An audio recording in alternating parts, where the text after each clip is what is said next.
What's happening, Panda Nation? Peter Von Panda here. If you have broken plastic, you need to fix it with this. All right, I've never tried this before, but what I'm holding here is the top of my steering column cover. And what you can see here, I figured out why it's rattling. These things are broken. There's some little plastic sleeves here with little metal threaded pieces that go in there, and they're broken, which is why this is loose, which is why when I'm driving it's going clunk, clunk, clunk, clunk, clunk, clank. Now, I did find some of the plastic parts that were in here, but because this has been broken a while, some of them are just totally lost. These little posts are really the crux of the whole thing, and so I'm going to try to not only just super glue them back in, but use QB2, which has a powder that you can kind of build up where you actually want replacement plastic, and then you hit it with the super glue, and then it turns into like a rock hard plastic. It's almost kind of like JB Weld, I think. I've never used it before. I'm going to try it here, and let's see if we can get it working and not screw up my car. Okay, so what I have are these little metal posts, and these are the most important part because the screw that comes up in the bottom gets threaded into these.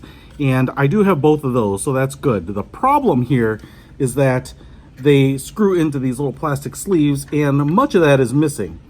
But this side is actually pretty intact, so I could actually put this there, and then there's this little piece right here. So I'm going to try to glue as much of this back together as humanly possible, just so I have as much of the original material there. But on this side, that's going to be a little more complete. But on this side, I only have like half of this piece, and I'm not actually even sure where it goes. But I'm going to take this QB2. What we have are a few different constituents to the thing. I would also say use this. We have little pins to prick the thing. Use this in a nicely ventilated area because I think once you start using it, it's going to let off some pretty noxious gases. So for aluminum and metal surfaces, this gray, and then for bumpers, grills, fairings, radiators, and many more, filling and reinforcing powder. Well, I don't really care about the color. I guess they're giving you a couple colors to hide into different materials. And then you have the QB2 super glue here. So let's see if I can do this without screwing it up. I'm going to take one of these pins. All right. Now, oh, geez. Now, I started on the one side that had the most complete plastic, and I actually had most of the parts to kind of glue it together, so I kind of rebuilt it and glued everything together. I will use some of the powder to kind of try to build that up to make sure that that's a nice strong post. But what I really wanted to focus on was the other side where I had none of the little plastic parts. Now, on the other side where I didn't have any of the other plastic, I went ahead and used a little bit of super glue to just hold that metal threaded piece in place.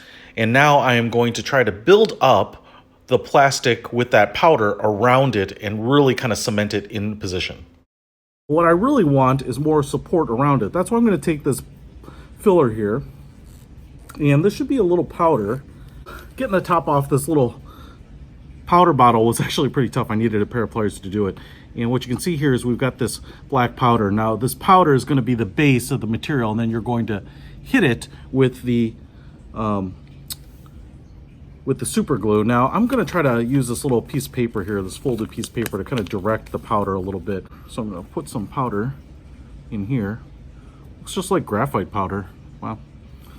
And then I'm just going to prop this up here a little bit and pour some of this powder around the base and kind of build it up around the base. Now remember, this kind of puts out some pretty nasty fumes, so have good ventilation. So there you can see, I've got a little bit of the powder built up. Now I'm going to use some of the super glue, and I'm going to drop it on there.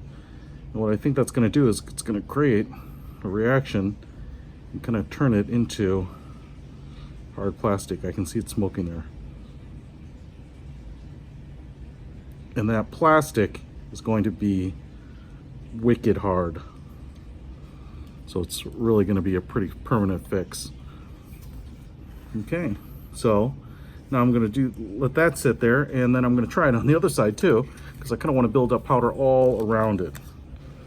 Now, as I was building up the material around that metal post, what I found is that it actually helped to put a little bit of super glue, a little dab of super glue where I was about to pour the powder, and that would kind of help it stick in place, you know, as opposed to kind of just spreading and falling around all over. And then once you get a kind of a little pile of it there, quick hit it with a few drops of the super glue, and it really seems to harden quite quickly. Well, I wouldn't call that very pretty, but I can tell you that is really wrapped up in there. So I might do a little touch up on it, but I'm pretty happy with that. I'm not sure what else I could have used to do that, except for maybe JB Weld. So check it out, Q-Bond. Once this dries, and if it holds in place as well as the original plastic did, then that will be a success. I'll put a link to it in the description. Peter von Panda, out.